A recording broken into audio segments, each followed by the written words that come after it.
How to tell stories that will get people to buy from you. In today's video, that's what we're talking about, so hopefully you'll enjoy this. Hi there, for those of you who don't know me already, my name is Alex. I'm a life coach. So how do you tell stories that will get people so compelled to want to throw money at you? I know that sounds kind of clickbaity, but hey, here we go. For those of you who've been following the channel, I'm trying something new here.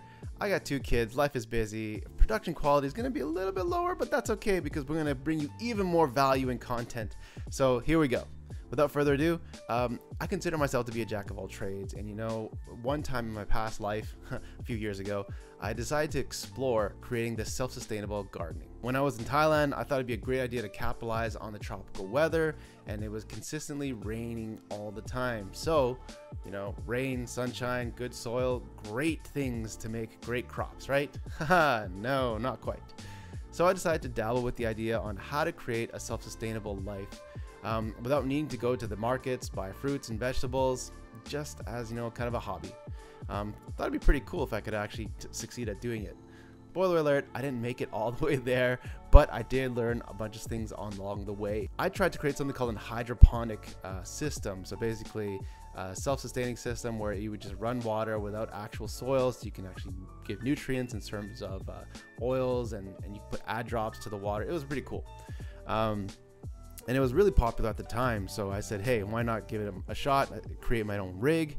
And I had traditional plant seeds and oils. Plant B, I would just use the old-fashioned soil and dirt and get my hands messy. I ended up doing that, both of them at the same time. Then I bought my family's favorites because, hey, if you're gonna plant something, you might as well plant something that you know, everyone's gonna enjoy. So I decided to buy seeds for potatoes, carrots, long beans, okra, tomatoes. You know, the essentials that most people would eat over there. And I decided to go ahead and hash away at it. I knew I was playing the infinite game, so I decided that it would be best to plant all the seeds, as many as possible. Like all experienced farmers, you don't know exactly which seed will grow when and how well. So you want to increase your chances of success by planting more seeds. And like in life, unexpected things happen and they'll pop up, you know, when you least expect them. So increasing your odds of success is key. I did this by nursing as many seedlings as possible, and I can say I was successful in growing tomatoes, okra, a few herbs. Potatoes weren't such a big hit, and carrots, well, they never made it to the light of day. But hey, I tried. Some sprouted, some never grew, and while others died very quickly despite all my hard efforts, I never gave up. With enough care, the ones that made it kept renewing themselves, grew stronger, and fed my family for months. For those of you who don't know, okra grows like weeds, and if you don't cut them while they're nice and ripe, they're actually unedible. So there's another tidbit for you. So what does planting seeds have to do with marketing yourself with your stories?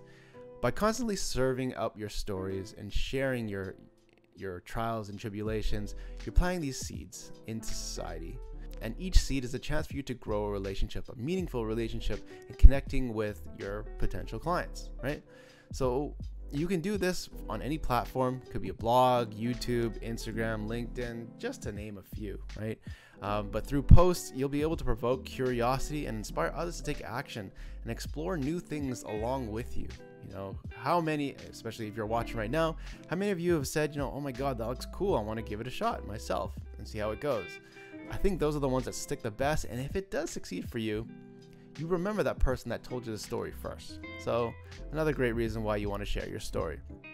Remember that people will pay for the services that you offer or products that you offer if they like, know, and trust you. And as you share more stories just like these, they'll get to know you better and will see how you've succeeded, and hopefully will come to you for mentorship, advice, and help pay for the value that you bring to their life so they don't have to go through those trials and tribulations that you have wasted so much time and energy on. Through posts, you'll be able to provoke curiosity, as I said. Ultimately, what clients want to know is, can this person or product help me get the result that I want, right? Plain Jane, super simple. So show them how the results you've got created for yourself and how it instills confidence that they can do the same if they work for you. Pretty easy, right? By sharing your stories, you're planting seeds, and you'll build all these factors over time. Don't think that one post will lead to one client, because, well, it doesn't really work that way. I think it was Stacey Bayman who put it, every time you write a story or you share a story, you're putting money into the metaphorical value bank. And if you want to make money back from that value bank, you have to offer up 100 times worth of money you want to make in order to make that. So by that, I mean, if you want to make 10 grand, you have to offer $1 million worth of value into the value bank. And you kind of determine that value by, you know, the stories you post out there and how you value it, right? Or how others would value it. There's no set equation, but more you share, the better. It gives more opportunities for your clientele to meet you, see what you're up to, follow you, and maybe even reach out if they feel inspired to do so. Once you realize that you're paying an infinite game where players and rules and conditions are continually changing, the strategies and actions you take will be really different. You know, who you are 2 years ago, who you were 2 years ago, and the things you were doing that were working 2 years ago doesn't necessarily mean it'll work 5 years from now. So you got to know that as you play this infinity game, you're constantly changing, growing, adding value, and helping others do the same along. You might even think to yourself, who would want to listen to my story? You know, and guilty, you know, I said that to myself many times, but I found that every time I shared a story, it helped me grow, learn the things that I knew and, well, really didn't know. And it also helped me inspire someone else to take some action and maybe even reach out to me. So if it worked for me, I can't say it's going to guarantee going to work for you, but it most likely will. So if you're stuck on that question, who's going to want to listen to my story? I urge you to ask yourself this: how is what I'm doing relevant to my clients or the people I want to connect to? And how is what I'm teaching or offering or sharing, how will it help improve their life or get them the results they're looking for right now? In times of doubt like these, I urge you to think about what Marianne Williamson wrote in her poem, Our Greatest Fear. It goes like this: our deepest fear is not that we are inadequate. Our deepest fear is that we are powerful beyond measure. It is our light, not our darkness, that most frightens us. We ask ourselves, who am I to be brilliant, gorgeous, talented, and fabulous? Actually, who are you not to be? You are a child of God. Your playing small doesn't serve the world. I take this to heart.